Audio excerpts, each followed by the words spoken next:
এখন আজকে খুবই মর্মাহত। কারণ আমাদের নেত্রী বেগম খালেদা জিয়া আমাদেরকে ২০ কোটি মানুষকে ছেড়ে চলে গেছে। চলে তার নিজের জীবন উৎসর্গ করতে ভাই। তার বাংলাদেশে কোনো বাড়ি নাই, তার বিদেশেও কোনো বাড়ি নাই, তার কোনো ঠিকানা নাই। তিনি বলছেন, এই বাংলার মাটি ও মানুষ আমার বাড়িঘর, আমার সন্তান। ঐক্যবদ্ধ করে নেতৃত্ব দিয়ে জুলাই আগস্ট তিনি সৃষ্টি রূপকার ছিলেন। ও, দেশনীতি বেগম খালেদা জিয়া আসলে চলে যাওয়া সত্ত্বে আমরা খুবই মর্মাহত। সেই সাথে আমি আপনাদের মাধ্যমে বাংলার জনগণের কাছে একটা প্রার্থনা চাই, যে আমার মাকে যাতে দোয়া করে।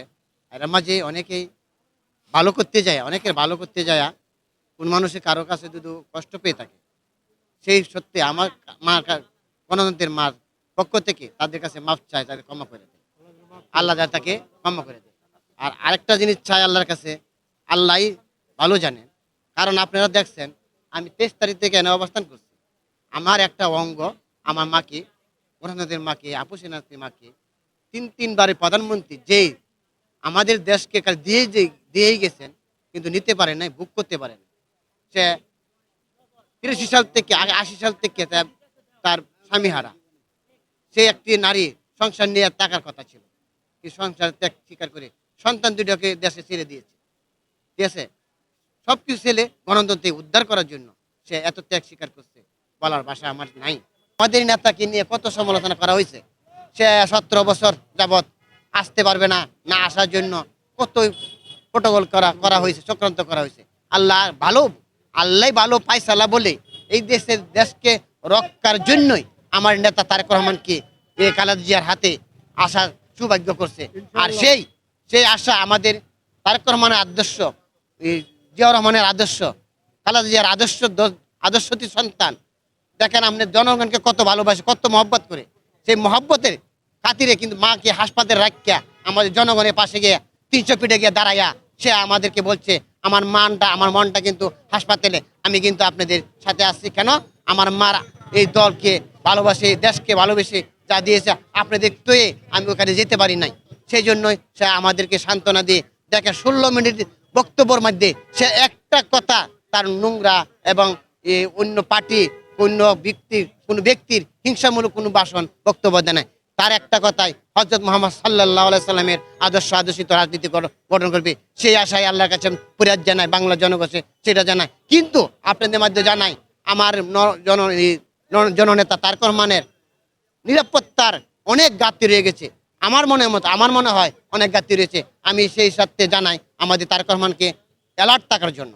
আপনি নিজের সাথে অ্যালার্ট থাকবেন, কারণ আপনার মতন বড় বড় নেতা, আপনার অনেক শত্রু শেষ নাই। কারণ যারা আপনাকে এখন প্রোটোকল দিচ্ছে, তারা কিন্তু পেটুয়া বাহিনীর একজন, তারই কিছু সদস্য ছিল। তার একজন আপনার, আমি যতই বলি কিন্তু আমার ফেটে কিন্তু তার নুন খাইছি, গান গাইছি, তারপর সক্রান্ত করতে পারে। সেই জন্য আমি আপনাদেরকে মাধ্যমে সকলের কাছে জানাই, প্রতিহিংসা দূর করে দেশকে সুন্দর করে ভালোবাসি। আওয়ামী লীগ ভাই আছে, জামাতি ভাই আছে, ভাই দেশে অরাজকতা সৃষ্টি না করে মিলেমিশে দেশটা গঠন করি। মায়ের পিঠ কাটাকাটি করে কোনোদিন সাফল্য হয় না। তার উদাহরণ আমার নেত্রী বেগম খালেদা জিয়া। আমার নেত্রী খালেদা জিয়া কখনো কারে আক্রমণ করে নাই, মারে নাই। আপনারা দেখছেন নির্বাচনের সময় একটা নির্বাচন হয়েছিল, জনগণ যখন চাইছিল না এই নির্বাচন হবে না, কিন্তু সে জনগণের একটা যাতে ক্ষতি না হয়, সে কিন্তু ওইখান থেকে বাদ দিয়ে আবার নির্বাচন দিছে। কারণ জনগণকে ভালোবাসে, দেশকে ভালোবাসে। আর আপনারা জানেন আমাদের নেত্রী বেগম খালেদা জিয়াকে 1.5 মাসের ভিতরে কত ডাক্তার বিদেশ থেকে আসছে হিসাব ছাড়া, কিন্তু তাকে বলছিল আপনি নিয়ে যায়। দেখেন হাদিয়াকে আপনি নিয়ে গেছে, কিন্তু আমার নেত্রীকে নিতে পারে না। কারণ সে চাচ্ছিল আমার মরণ একটাই, বাংলাদেশ, আমার দেশকে ভালোবাসি, দেশেই মরবো, বাঁচলে দেশেই বাঁচবো। সকাল 6টার দিকে শেষ নিঃশ্বাস ত্যাগ করেছেন।